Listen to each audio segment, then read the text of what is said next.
Anda hati-hati bila mana ada agensi pelayaran yang meminta uang duluan dengan alasan apapun. Ini sungguh sangat tidak direkomendasikan oleh Bung Yus.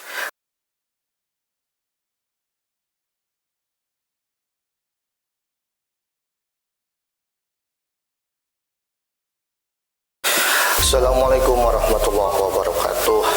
Ya, jumpa lagi di channel YouTube saya, Daily Bung Yus. Okay, for at the moment I will talk about 7 agensi pelayaran terburuk. Ya, kalau kemarin 7 agensi terbaik menurut versi saya, nah sekarang 7 agensi pelayaran terburuk. Di sini saya akan menyebutkan ciri-ciri ya, ciri-ciri 7 agensi terburuk. Jadi saya tidak akan menyebutkan mereknya dong, nama-nama agensinya itu berbahaya buat saya. Tapi ini adalah 7 agensi terburuk ya, terburuk di sini ya proses perekrutannya. Jadi Anda harus hati-hati bila mana menemui tanda-tanda seperti yang saya tuliskan atau sebutkan, lontarkan di sini. Hati-hati, berarti agensi Anda bermasalah. Jadi untuk memilah dan memilih agensi pelayaran karena Anda untuk bekerja di luar negeri itu sangat-sangat begitu penting. Karena kalau Anda asal pilih agensi itu repotnya nanti setelah Anda bekerja, apabila hak-hak Anda sebagai kru tidak terpenuhi, siapa yang bertanggung jawab? Ini sangat begitu harus Anda perhatikan sebelum Anda memutuskan untuk join di salah satu agensi. Karena ya seperti yang sudah saya bilang di video saya sebelumnya, agensi pelayaran di Jakarta yang betul-betul bagus dan bonafit itu tidaklah banyak, jumlahnya sedikit ya. Nah, jadi kebanyakannya ya agensi amatiran istilahnya, kebanyakannya agensi amatiran, bahkan ada perorangan yang mempunyai kantor, mengaku-ngaku mempunyai izin segala macam untuk bisa memberangkatkan seseorang ya. Oke, kita langsung saja ke pembahasan. Yang pertama, 7 ciri agensi terburuk versi saya. Yang pertama ya, selalu meminta uang duluan. Nah, ini dia. Jadi Anda harus hati-hati apabila Anda mendapatkan agensi memungut biaya duluan. Nah, ini betul-betul harus Anda perhatikan ya. Karena kebanyakan kalau agensi yang tidak profesional selalu meminta biaya duluan, dan jumlahnya juga sangat tidak masuk akal. Dan bahkan di sini yang lebih terburuknya, uang Anda digondol oleh agensi tersebut, dan agensinya betul-betul menghilang karena istilahnya mempunyai kantornya ngontrak, dia main cabut saja setelah mendapatkan beberapa korban. Ya, ini sudah termasuk modus alias penipuan. Jadi Anda hati-hati bila mana ada agensi pelayaran yang meminta uang duluan dengan alasan apapun. Ini sungguh sangat tidak direkomendasikan oleh Bung Yus. Hati-hati, lebih baik tinggalkan apabila ada proses agensi yang selalu meminta uang duluan. Belum apa-apa uang dulu, belum apa-apa uang dulu, kontrak belum turun, tiket belum ada, visa belum bikin, uang duluan. Uang duluan ini sangat-sangat begitu berbahaya. Yang ada kantong Anda terkuras oleh agensi yang seperti ini. Jadi berhati-hatilah ya.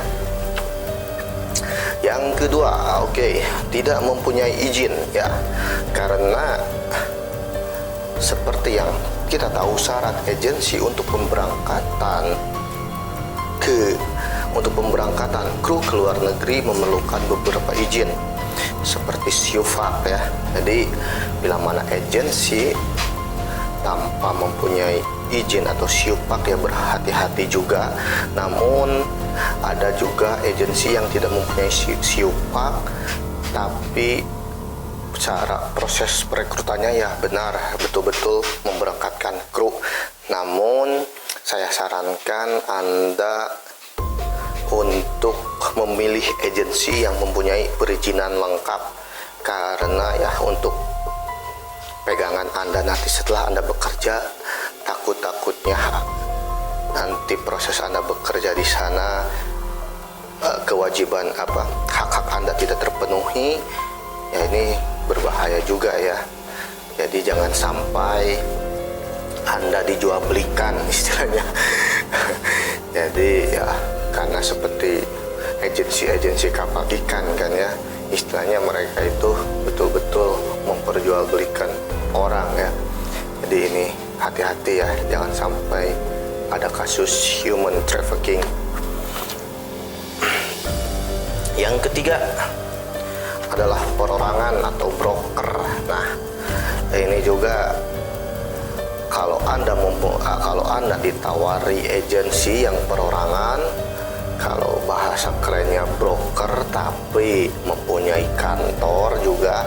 Nah, ini juga Anda juga harus hati-hati ya. Karena ya istilahnya nilai pertanggungjawabannya kurang. Dan nanti ada kecelakaan, ada segala macamnya. Ini berbahaya juga untuk Anda. Jadi istilahnya bila mana Anda ditawari agensi yang perorangan seperti ini, kantornya di rumahnya, segala macam ya istilahnya cara pengelola perekrutan agensinya amatiran, jangan pilih juga. Ini sungguh sangat berbahaya juga ya. Jadi tinggalkanlah agensi yang perorangan seperti begini, jangan Anda pilih. Karena ada beberapa pengaduan juga kepada saya. Ada salah satu sahabat saya diberangkatkan oleh agensi perorangan ini ke salah satu negara di Asia dan hak-haknya tidak dipenuhi oleh perusahaan. Ya, menuntut ke agensi yang namanya agensi perorangan, cuman ya tidak bertanggung jawab juga. Ini jadi Anda harus hati-hati juga ya kalau dia tawari pekerjaan atau ada agensi perorangan seperti ini yang menyebarkan atau men-share info loker melalui dia bisa memberangkatkan begini-begini. Ini juga hati-hati, lebih baik tinggalkan juga. Oke. Yang keempat, ya ini memotong gaji kru. Nah, ini juga ada agensi yang proses penggajiannya delegasi ya. Jadi dari perusahaan ke agensi. Nah, dari agensi dipotongnya rata-rata dari kurs dolar yang tidak standar ya. Kalau kurs dolar kan setiap bulan berubah-ubah. Ada 15.000, kadang 14.500, kadang 14.000 pas, kadang lebih dari 15.000. Nah, kalau agensi abal-abal rata-rata memotong kurs dolar itu istilahnya kursnya mati. 13.000 babat sudah 13.000, tidak ada kenaikan, padahal kurs dolarnya bulan ini contohnya 14.500, 1.500-nya masuk kantong dia, dikalikan. Coba bayangkan 1.500 dikalikan gaji Anda berapa, dikali beberapa orang, sudah untung banyak agensi. Nah, Anda juga harus memperhatikan bila mana ada aturan agensi seperti begini, tinggalkan. Jangan mau, karena ini sungguh sangat tidak begitu saya rekomendasikan ya. Ini sungguh sangat manajemen yang buruk ya. Nah, rata-rata agensi yang seperti begini ya di kapal niaga pun ada ya. Nah, yang seperti begini cuman mungkin tidak banyak, tapi kebanyakan di sektor kapal ikan ya, banyak yang memotong hak-hak krunya ya. Untuk bakaran 14.000 dipotong 1.000 jadi 13.000 dikali gaji dia dikirimkan ke keluarganya berapa. Jadi ini juga kurs atau pemotongan gaji yang tidak standar, tidak sesuai dengan aturan juga. Bila mana Anda mendapatkan agensi yang seperti begini, tinggalkan, tidak bagus. Nah, yang kelima adalah bekerja sama dengan perusahaan mafia. Nah, agensi yang tidak mempunyai izin atau agensi kecil alias agensi abal-abal yang banyak juga di Jakarta berserakan, rata-rata dan sangat begitu sering bekerja sama dengan perusahaan-perusahaan mafia di luar negeri ya. Ini sangat begitu banyak saya temukan kasus seperti begini. Ya karena agensinya cuman bisa bekerja sama dengan perusahaan mafia juga ya. Udah dia agensinya dia tidak punya izin, mafia juga ya kerjasamanya sama mafia lagi. Ya istilahnya kalau bekerja di perusahaan mafia yang tidak mempunyai perizinan, Anda di sini nanti ada hal-hal yang buruk menimpa Anda. Contohnya ada kecelakaan, gaji Anda tidak dibayarkan. Ini sangat-sangat begitu merugikan Anda. Jadi berhati-hatilah juga ini ya, apabila Anda ditawari oleh agensi dan ternyata agensinya bekerja sama dengan perusahaan-perusahaan mafia, jangan ya. Ya istilahnya kebanyakan perusahaan-perusahaan mafia ya seperti perusahaan hati juga lah. Bila mana Anda mendapatkan tawaran perusahaan seperti begini ya, ini sungguh sangat saya tidak rekomendasikan juga, dan berhati-hati juga ya, sangat-sangat sungguh hati-hati, dan jangan sampai ini terjadi pada Anda. PHP ke kru. Nah, yang ketujuh adalah PHP ke kru. Nah, ini juga kalau agensi bonafit mah ya, istilahnya kalau betul-betul ada lowongan ya lowongan aja udah, betul-betul Anda memenuhi kriteria ya udah dia proses. Tapi ini ada juga agensi pelayaran yang PHP-in kru. Jadi contohnya oke, kamu datang ke kantor untuk interview bla bla bla, cuman pas datang ke kantor istilahnya CV Anda cuman digeletakin gitu aja. Jadi kayak ke Anda itu butuh gak butuh, terus mengatakan oke nanti kita telepon lagi ya. Nah setelah kita ditunggu telepon berapa minggu, berapa bulan, tidak ada. Nah tapi yang anehnya dia selalu setiap hari posting lowongan kerja. Nah sementara yang kemarin-kemarin yang sudah melamar, melampirkan CV ke Anda, apa ke perusahaannya, apa ke agensi ini, tidak diproses. Nah ini banyak juga agensi yang PHP-in kru. Jadi tolong sistem perekrutan begini, bila mana ada crewing agensi yang melihat video saya ini, tolong perhatikan ini ya, jangan sampai proses perekrutan kru ini PHP-in kru ya, karena istilahnya kita tahu ke Jakarta itu memerlukan biaya, ke Jakarta itu ongkos, belum waktu, belum tenaga. Jadi kasihanilah kami para kru pelaut ini. Jangan sampai Anda posting tiap hari lowongan kerja, tapi kenyataannya sistem perekrutan Anda tidak profesional ya. Jadi sungguh sangat tidak begitu baik lowongan seperti begini ya. Oke, yang ketujuh, yang terakhir adalah selalu menunda-nunda keberangkatan. Nah, ini juga perlu Anda perhatikan. Yang terakhir ini selalu menunda-nunda keberangkatan ya, dengan alasan apapun ya. Alasannya ada aja istilahnya kan. Intinya saya beri clue kepada kalian. Nah, bila mana salah satu agensi yang betul-betul serius untuk memberangkatkan Anda, yang paling tidak Anda itu sudah proses visa ya, terus sudah proses PKL, terus tiket Anda juga turun. Nah itu betul-betul Anda akan diberangkatkan. Namun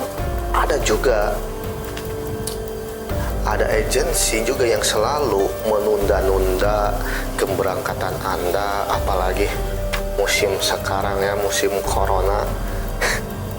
Ini ada juga musim corona seperti gini menjadi alasan untuk penundaan kru ya, padahal ya emang belum ada jadwalnya untuk dia, cuman mungkin karena sudah dimintai biaya duluan segala macam ya, itulah tunda, alasannya ya banyak dramanya istilahnya, alasannya masih full di sana, alasannya ya banyaklah alasan selalu menunda-nunda. Mungkin salah satu dari penonton saya ini di sini bisa juga pernah mengalami kejadian seperti ini ya. Jadi berhati-hati kepada agensi yang selalu menunda-nunda keberangkatan Anda.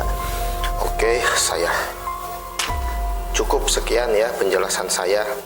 7 agensi pelayaran terburuk menurut versi saya ya. Jadi yang belum subscribe, tolong subscribe dulu. Apabila video saya ini bermanfaat kepada yang lain, maka monggo share.